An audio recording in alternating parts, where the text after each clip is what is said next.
How to stick to your diet when you're traveling. Now, this is a question I get all the time, and in today's video, I'm going to go over exactly what you need to do in order to adhere to your diet while you're traveling, whether it be for vacation, work, wedding, trip, whatever it is, so you can continue seeing progress on your trip and you don't regress and gain back the weight you've lost or lose a bunch of strength and things like that. So this is going to be a very important video. If that's something you struggle with, I'm going to give you all of the step-by-step methods.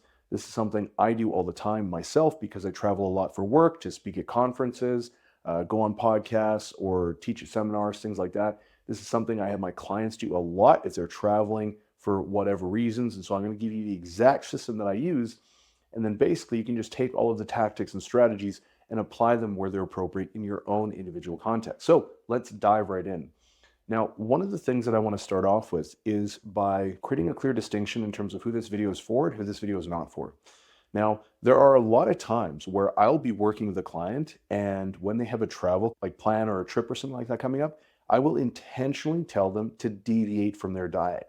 So this is something that I cover in much more depth in a playlist or video series on YouTube. That's the nutrition course that I've developed. Is free. You can check it out on my channel. And basically, I go over plan deviation in much more depth and specifically why that's the case. But I'll give you kind of the Coles notes right now for why I might do that.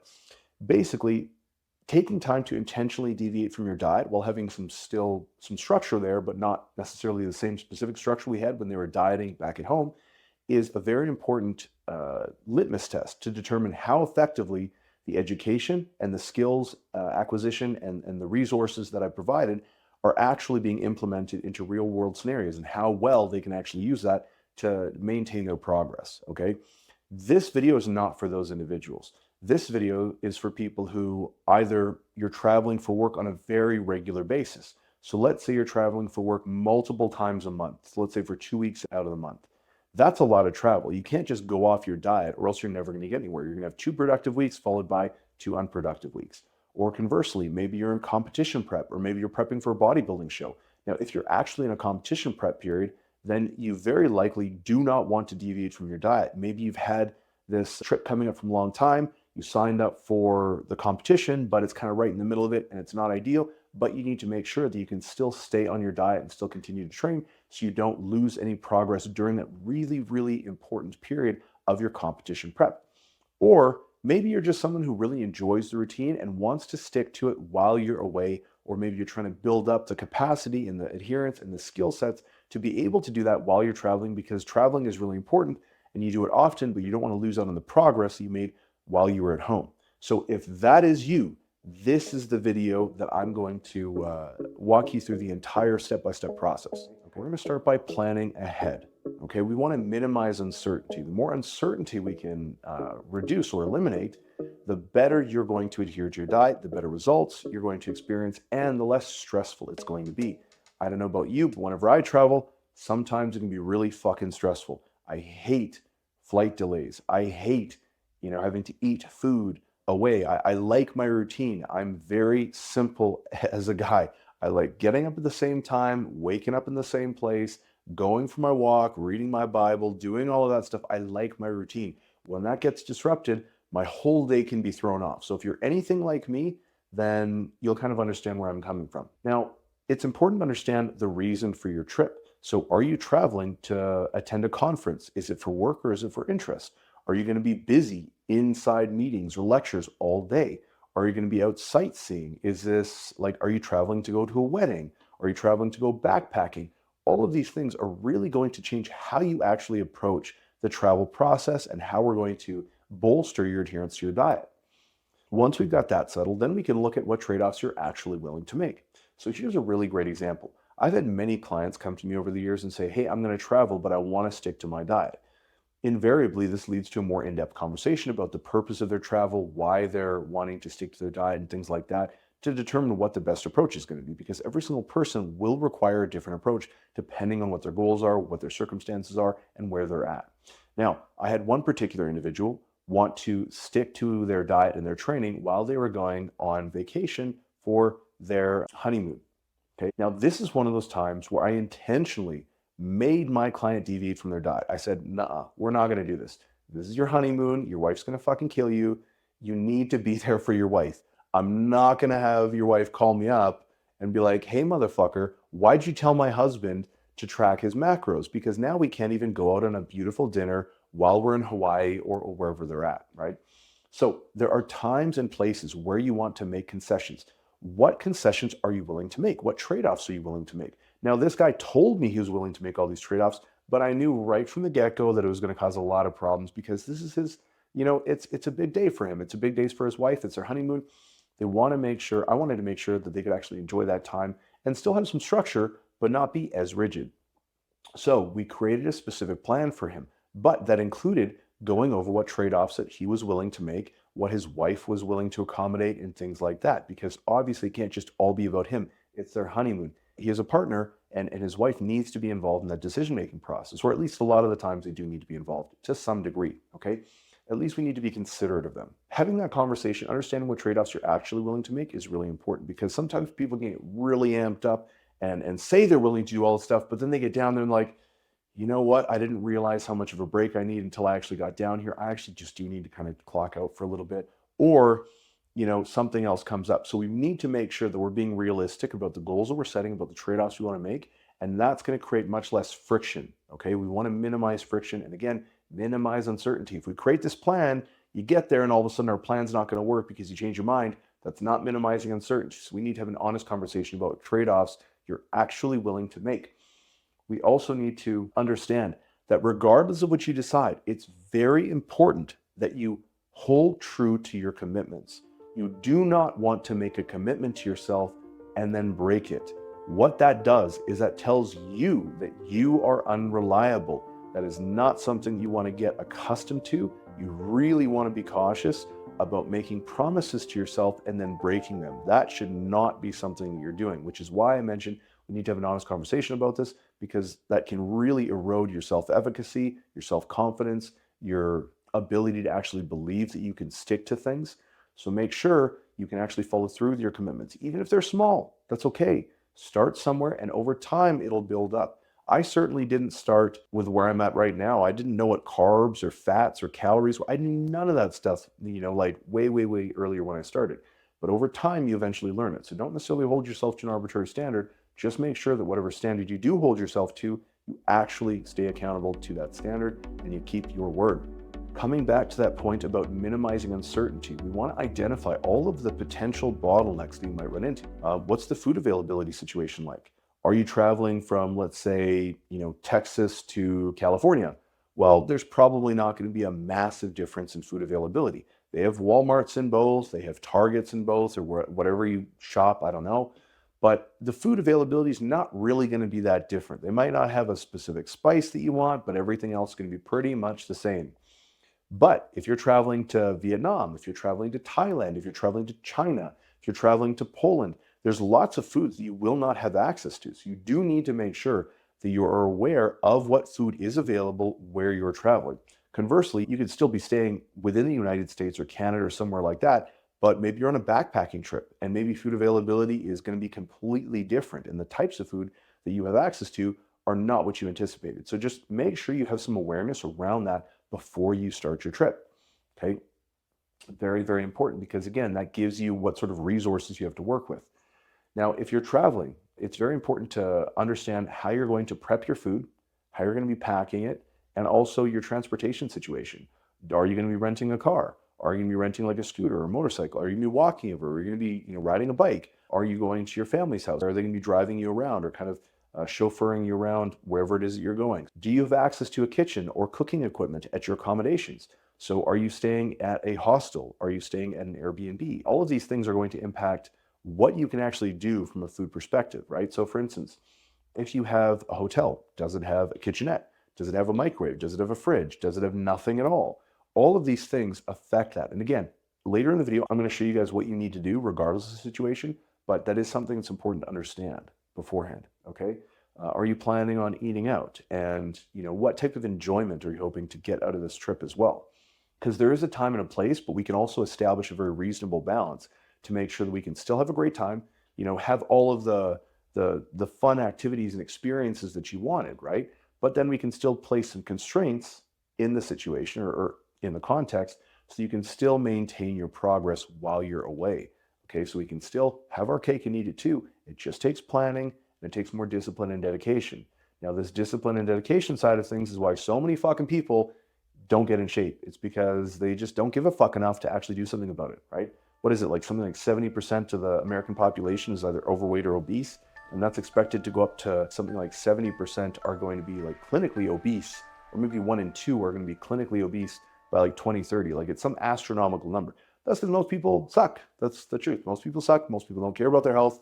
Most people don't give a fuck enough about it to actually go and pay for a coach or to get the proper education, to build up the requisite skill set to actually get in good health. Okay?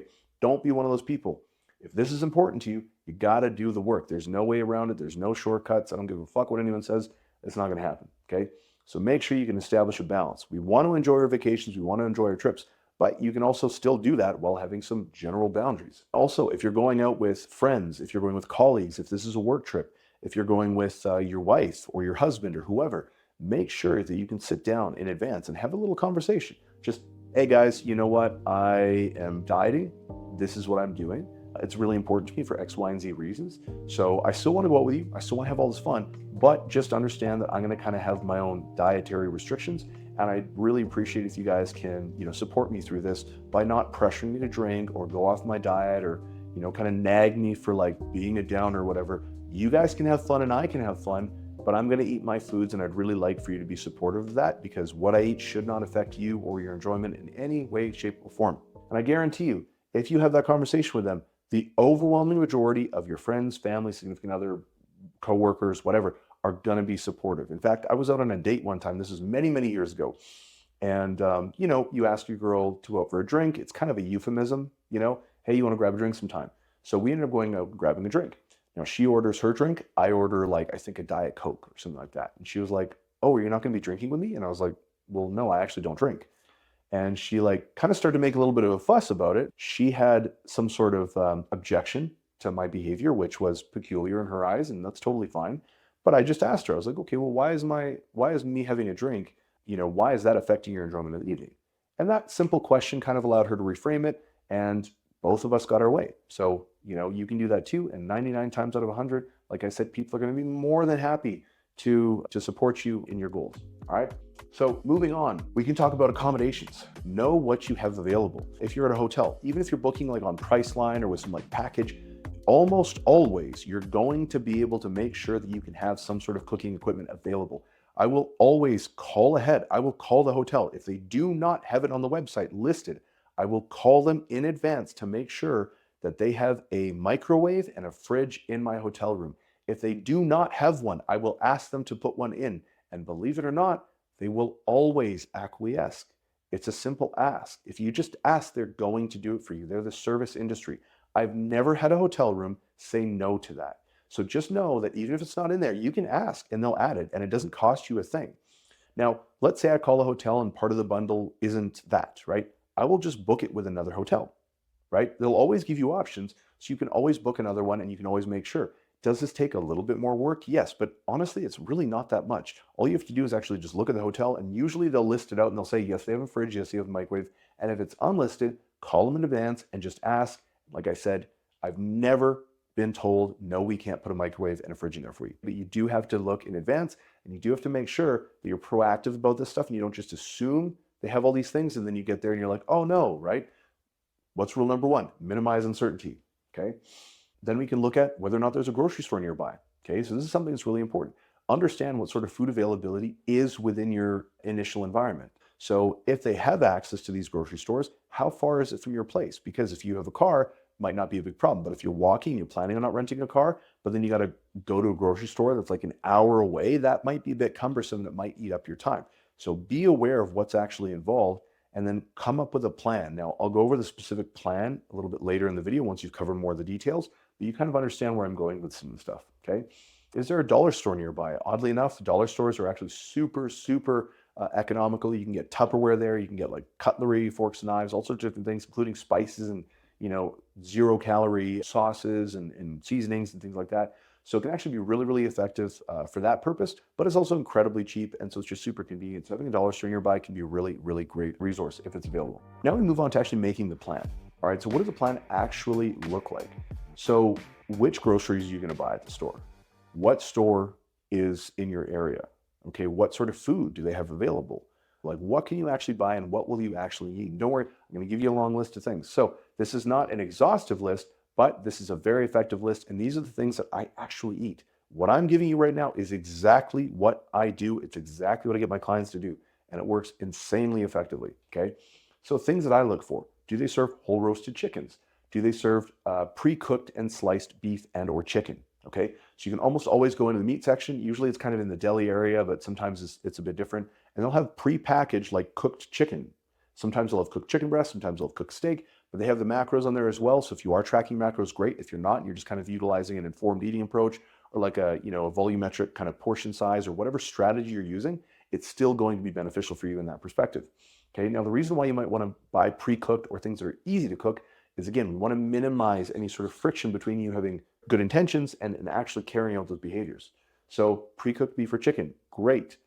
Minute rice, so the Uncle Ben's rice can be really effective. Now, just be mindful because some Uncle Ben's rice is way more calories, some is way less. You can't always just scan the package. You have to kind of weigh it and make sure that the weights match up and then, track it that way if you are tracking calories. If you're not, again, you can kind of utilize your own approach, but just be mindful of that. Okay, pre-prepped fruit and vegetable trays. These are super convenient, right? I'll usually just buy a big tray of fruits and veggies, and then you can just kind of grab and go, right? You want to make things easy for yourself as much as possible. Non-fat Greek yogurt, okay? I always buy the plain because it is the best macros. Well, for me anyways, right? If you're bulking and you're trying to gain a ton of weight, you really need those calories, then sure, buy a bunch of the flavor kind because they have tons of extra carbs. Even though they have zero fat, they still have lots of extra carbs with the flavoring. Now, if you're trying to cut weight and get leaner, maybe you want to buy like the plain non-fat Greek yogurt because usually that'll have like maybe 17 grams of protein, but only like 5 grams of carbs and zero fats. So that's much more favorable for cutting than it would be for if you're bulking, let's say. So in that case, if you're doing that, but you don't like the taste of plain, just grab Mio or any sort of 0-calorie sweetener, squeeze it in, put the seasoning or whatever the heck it is in, and it can taste really, really good. They've got like strawberry, they've got peach, they've got all sorts of different flavors out there. So you can use that on your own, and it makes it taste really, really good, and the macros are phenomenal. Okay, things like whey protein, egg whites, beef jerky. If you are buying beef jerky, just be mindful that you look at the macros. Some have really, really high fat, some have really, really high carbs. Others have way better macros, again, if you're cutting. So just be mindful of that when you are buying beef jerky, okay? You can get rice cakes, all sorts of different kinds. And again, the macros are all on there. You can get canned fish like salmon, tuna, even like sardines or anchovies if you like them. I don't like those, but you can go right ahead. Things like protein bars. Again, protein bars, you will still have to look at the macros. Some have great macros. They'll have like 25 grams of protein and like 10 grams of carbs and like 4 grams of fat. Others have like 7 grams of protein and like 55 grams of carbs and 23 grams of fat. So there's a wide variety in terms of macronutrient composition of protein bars. So just be mindful that you do look at it and you select the ones that are going to be most beneficial to you and your diet and what you're trying to accomplish. Then you can get things like salt and seasonings that are calorie-free. You can get things like hot sauce, mustard, soy sauce, or other calorie-free type sauces, okay? Now, make sure that you're getting ones that are actually calorie-free. There's plenty of teriyaki sauces that aren't calorie-free, so just because I'm saying it, don't assume automatically. There's tons of hot sauces that have a bunch of added calories, but a lot of hot sauce, a lot of teriyaki sauce, a lot of soy sauce, things like that are 0 calories, but just be mindful, okay? So there's plenty of them out there. You can always just kind of Google them, look around. Any Walden Farm stuff is 0 calories. So again, just check it out, buy all that stuff that you want. Don't expect yourself to eat a bunch of really plain, bland food. Make your food taste good. Make it enjoyable. Okay, that's going to allow you to adhere to your diet much more effectively than if you have a bunch of nasty ass food that sucks, that's really dry meat, and it's just flavorless. And then you go out with your friend to a restaurant and they're having like this awesome baller meal. That's not going to make you want to stick to your diet as much. Okay, so just keep that in mind. Plan your transportation out. Okay, this can actually be really effective because if you are walking a lot, one of the things that I always recommend is people should stay active even when they're on vacation. I don't tell people how to live their lives, okay? But at the same time, I have no concept. I cannot understand people who will book an all-inclusive trip to like Mexico or, the Maldives or like somewhere, right? And all they do is stay on the resort the whole time, sit in their hotel room watching fucking Netflix and chilling at the pool drinking beer. I don't get it. Maybe that's just a temperamental thing, but it's like, dude, if you go to another fucking country, go out and be in the country, explore, have fun, have a good time. Why the fuck are you going and paying thousands of dollars to get away to do the exact same shit that you do in your own fucking house by watching Netflix and jerking off? It makes no sense to me, right? Now, again, different strokes, different folks. I get it. If you love that and that's your jam, go right ahead, do it. It just doesn't make any sense to me. And I look at people like that as if they're a fucking lunatic. So, that's neither here nor there, I guess.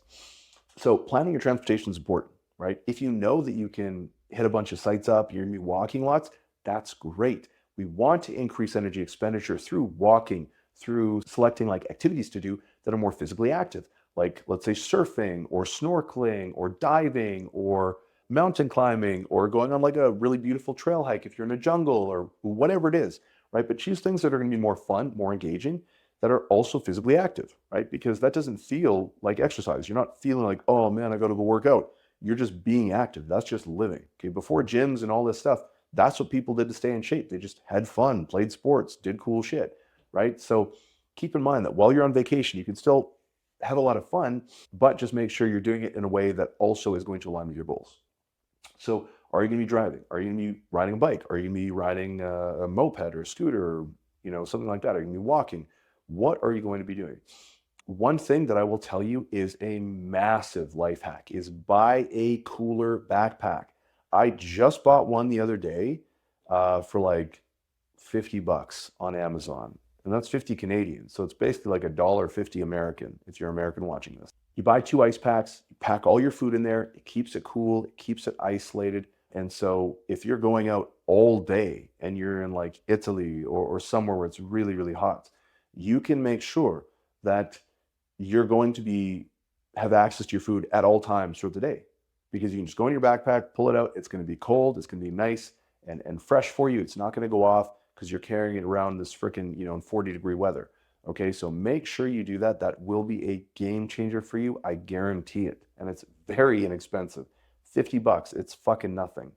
Also, making sure that you're aware of what sort of activities that you're going to be doing, right? For instance, when I was traveling with my ex-girlfriend, she was always really big on planning things. So she'd want to plan all these things, and I'd be like, okay, I'm not really a planner when it comes to what activities we're going to do. I usually just kind of like to go with the flow. I will plan out my meals and my training and all that stuff, but everything else I just kind of let it happen the way it happens. Okay, but because she was doing that, I was always kind of being mindful. I'm like, okay, well, do these activities allow us to bring our food with us, right? So again, if you're going like diving, well, you're not going to have your meals with you, right? But maybe if you're using like if you're going on a boat, maybe you can have your bag on your boat, right? And so there's lots of different things you can do to kind of plan ahead to make sure you still have access to your food, regardless of what it is you're doing. Now, if you're going like on a 5-day trek into the jungle, it's going to be a little different, but in that case, you'll still have all your food with you. You might just have to bring different types of food, dehydrated food, things like that. It might not be ideal, but you can still get it done. So when it comes to activities, one of the things that I can recommend is just prioritize a high step count. Try and get minimum 10,000 steps. I would suggest between 10 to 20,000, because you're going out a lot, you're sightseeing, you're doing all these fun activities. You should be out and about all day. Again, that's my opinion. I'm not going to tell you how to vacation or whatever it is, but that's really important still, because then we can get a little bit more out of your vacation by adopting a high flux approach. Okay. High flux, low flux, basically it describes the relationship between input and output. So energy balance is the relationship between energy consumed and energy expended. So if I eat, 5,000 calories, and through my daily activities and let's say exercise and things like that, I burn 5,000 calories. That's me being at a eucaloric state. So I'm at a neutral caloric state, which means I'm not gaining weight and I'm not losing weight. I'm just kind of weight stable. All right. But if I say, let's say I eat 7,000 calories instead of 5,000, well, now I'm going to gain weight. Or I can increase my activity, relatively speaking, so that I can eat 7,000 calories, but my activities increase and I'm still weight stable. So I'm still in a eucaloric state.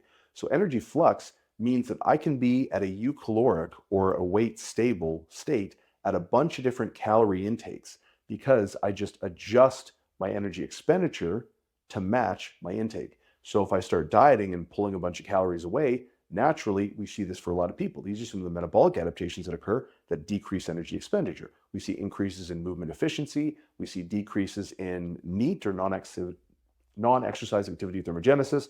And these are natural adaptations that occur. But we can be conscious about this by increasing our step count, by just picking activities that are more physically demanding. So we can kind of have some sort of a role in this in terms of increasing energy expenditure. So that can be something that can be very beneficial as well. It'll prevent a bunch of unwanted weight gain. Now, if you are trying to bulk up, we can still regulate that down or up depending on what your goals are, okay? But generally speaking, being physically active, very, very important, okay? Now let's talk about the trip itself. This is something that's really undervalued in terms of how a lot of people plan for these things. So the trip is one of the most important parts in my mind, because when I travel, I usually feel like garbage, right? Especially if I'm on a long flight, I'm cramped up. I'm a bigger guy, right? Like I'm 6'2", I'm 255, and this is like the lightest I usually am. Normally I'm quite a bit bigger. And so when I'm at my normal size, then it's way more uncomfortable. And I usually feel pretty sick. I'll get headaches and things like that. So this is one of the reasons why I had to get my travel approach so dialed in, okay?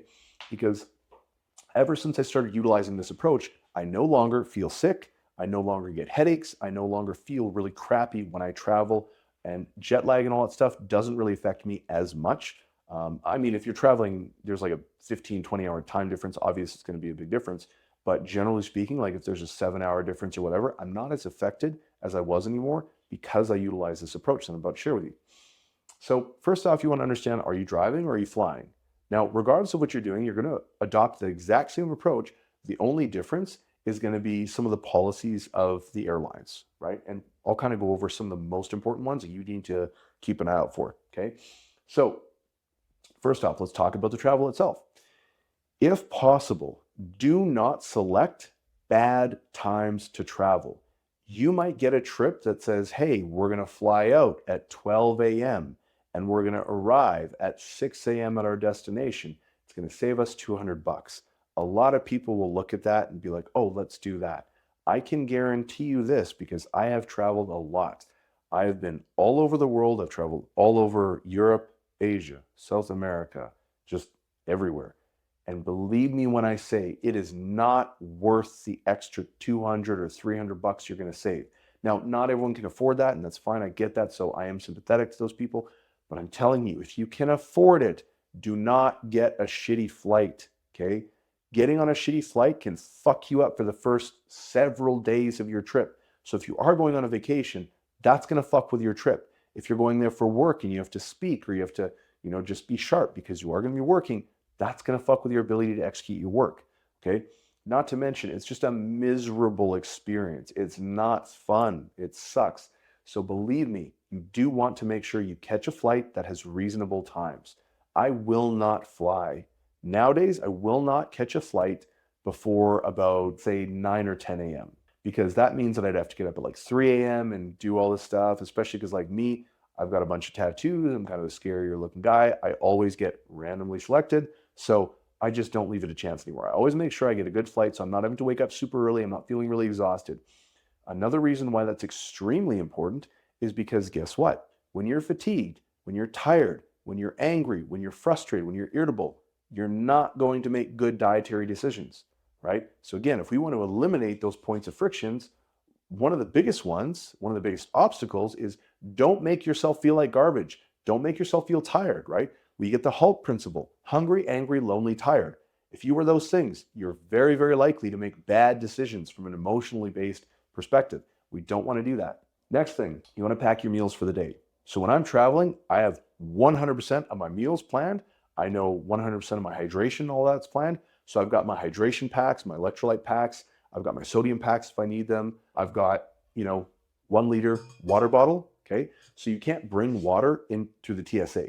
So they will make you pour it out. So don't fill it up beforehand. Have, some water or whatever before in the morning, obviously, or whenever it is you're flying.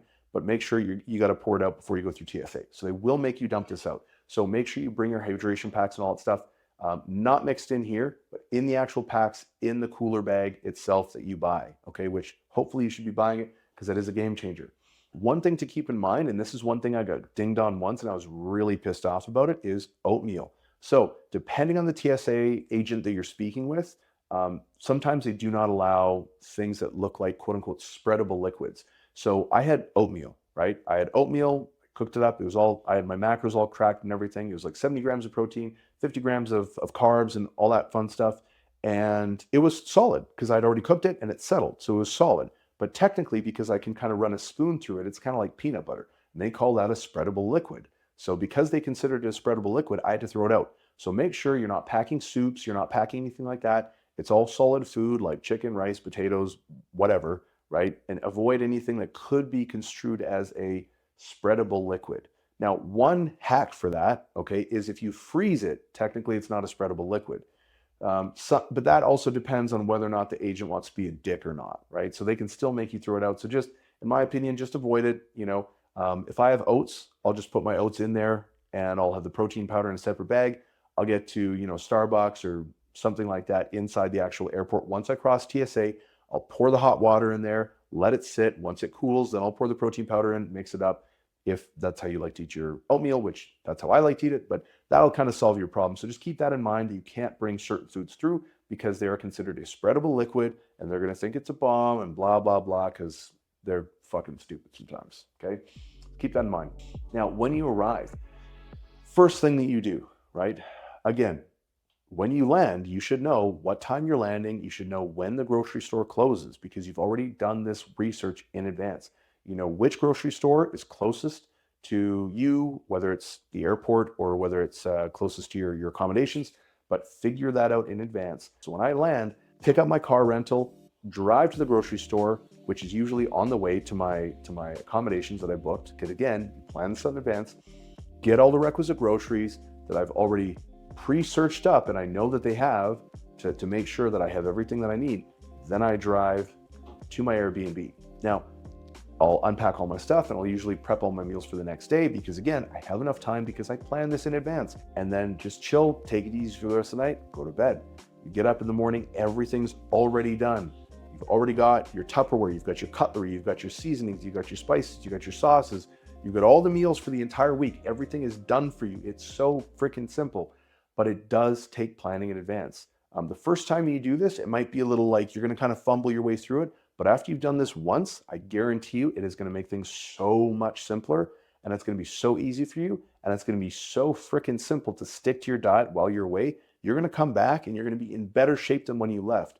Now, how awesome would it be if every time you went on vacation, you came back at least in as good shape, if not in better shape? That's gonna be pretty freaking motivating for you, right? So just keep that in mind. Now, we wanna talk about a couple really important considerations, all right? So first, we want to balance having fun with being disciplined. All right. Now, I kind of mentioned this a little bit earlier, but it's worth going over again in a little bit more depth. So a lot of the times people will say, oh, well, I'm going on vacation. I kind of still want to have fun. Yeah, that's fine. Go have fun. But that doesn't preclude you from, sustaining your responsibilities. You have responsibilities. You make commitments to yourself. Or, if you're a professional athlete and you're competing in an organization, you make commitments to other people too. Or maybe you're, on a weight loss journey with your significant other. You made a commitment to them that you do it. Okay, well, you need to follow through with your commitments. Now, there's this false dichotomy that exists where it's like people seem to think that, either you're overweight or you have to live like a professional bodybuilder. I have no fucking clue where that came from. But you go back to 1960s. We had very few people that were morbidly obese. Very few people were overweight, even in the 60s. Since the 1960s, people being overweight and obesity has more than tripled since then. That's fucking insane. So this is not some like, oh, well, you can only do it this way. Like, no one was a bodybuilder back in the 60s. Bodybuilding and gym culture and stuff like that was not a popular thing. People weren't going out to gyms and working out. That was not super common back then. That was more like underground kind of cult fitness type stuff. That was not common. So this idea that in order to be in just good shape, you need to live that life, not true. You don't need to train like a bodybuilder or eat like a bodybuilder all the time, but you do need to have some balance. And back then, people had a lot more balance. They weren't eating a bunch of ultra processed foods, and there were a lot of reasons for that. And if you want to dive into that, again, you can go on my previous lecture series on nutrition on my YouTube page, and you can check that stuff out. But for all intents and purposes, you do need to strike a balance, and you don't have to pick one or the other. You can have both. It's just about how to blend both into your particular circumstance. And I think some really easy ways are just finding out what's most important to you and making concessions where it actually makes a difference.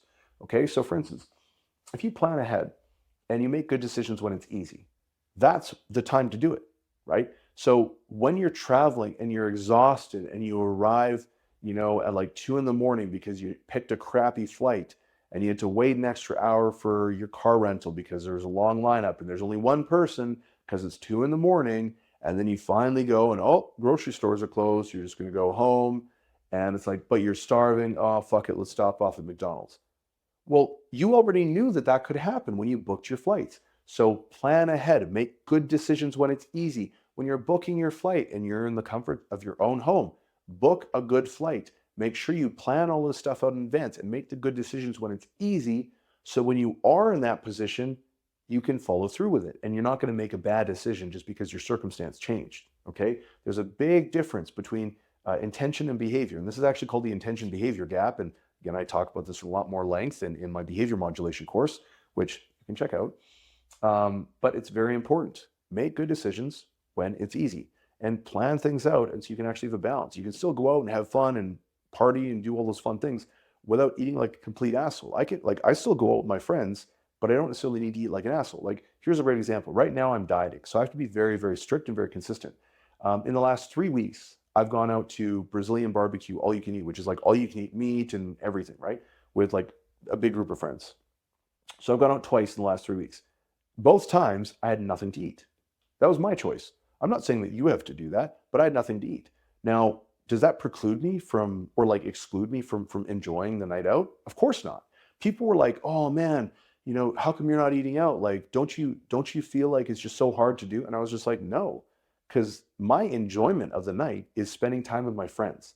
That's what I enjoy. It's not the food. Like, is the food delicious? Yeah, of course it's delicious. But that's not what I'm really missing out on. My goals are more important than the taste of some fucking food.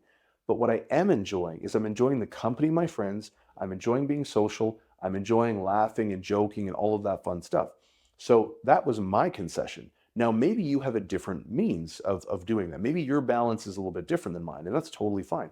But that's my point. Figure that out for yourself, what your balance is, what trade-offs you're willing to make that you're actually going to do. Remember what we said in the beginning, okay? And then find out what actually makes you happy and what's enjoyable for you. For me, I didn't lose any enjoyment by not eating because I was there to hang out with my friends. That was it, right? So for me, it wasn't a big trade-off. But again, that's me. It might be different. So figure out what those things are for you, and that's how you can find that balance between being disciplined and still going out and enjoying things, right? Maybe you go out and you do have some dessert, but instead of having the whole dessert, maybe you split a dessert with your wife or with your husband or with your friend or whatever. If it's, I don't know, a little lame if you're splitting dessert with your homie, but no, to each their own.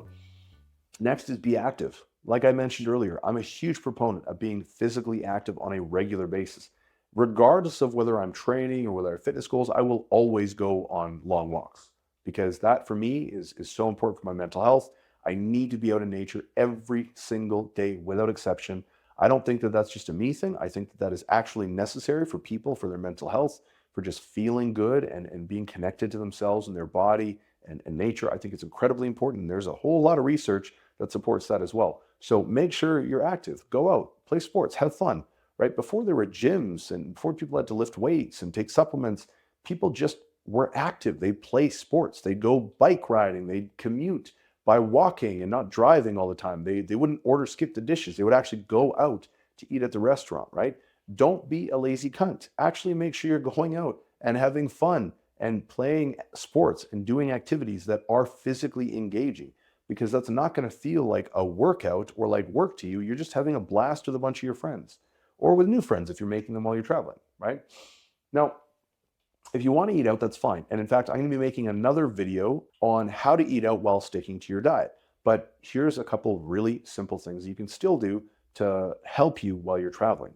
All right, the first thing you're going to do, and this is very simple, focus on eating protein, fruits, and vegetables first.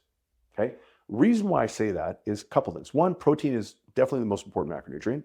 So we want to make sure we're always getting sufficient amount of protein intake for your goals.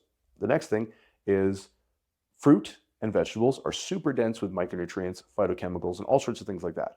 Okay, so you're getting a broad spectrum of minerals, you're getting a broad spectrum of phytochemicals and micronutrients and all that stuff, but then you're also getting fiber. Okay, fiber is very satiating, and it's good for your digestion, but it's also very satiating. So is protein. Protein is also very satiating. So if you eat protein, fruits, and vegetables first when you go out, guess what? You're still having delicious food, but you're going to reduce the total caloric load because anything you eat after that is going to be less because you're going to be more satiated by the time you get there. So eat that stuff first. Then you can still have, your desserts or your calamari or I don't know what it is that you guys like eating. And you can have that stuff, but by having it after, you're going to reduce the total amount of calories that you eat inadvertently just because you focused on eating the stuff first. You prioritized the fundamentals first, and therefore we've reduced the amount of damage that we can do by eating a bunch of the other more processed, kind of calorically dense type foods. Okay, not to say that you can't have it, just saying you are placing some intentional constraints on how you eat in order to still see progress while you're eating out, while you're enjoying your time. Again, this is another one of those constraints where we're balancing out discipline and commitment with enjoyment, right? There's always going to be a bit of a trade-off there, but the great news is that you get to decide that for yourself. And if you have a coach, you have that conversation and you can figure out different tools or tactics or methods that are effective for you. If you follow all of these steps and all of the different things that I told you to do, I guarantee you will have a completely different travel experience, and this will be transformative, especially if you travel on a regular basis, right? I travel on a very regular basis. And so if you travel often, this will transform your travel experience and you will be able to stick to your diet and you'll feel so much better, believe me, okay? Another thing is I also want to talk a little bit about what you can expect when you get back home, especially after following this approach. So if you do this really, really well, you can expect to gain anywhere between 2 to 5 pounds while you're away. Now, you might be hearing that and be like, oh my God, I'm still going to gain weight? Yes, you might. Okay. Now, a lot of my clients, in fact, when they come back, they're actually the same weight. Sometimes they even lose weight while they're on vacation.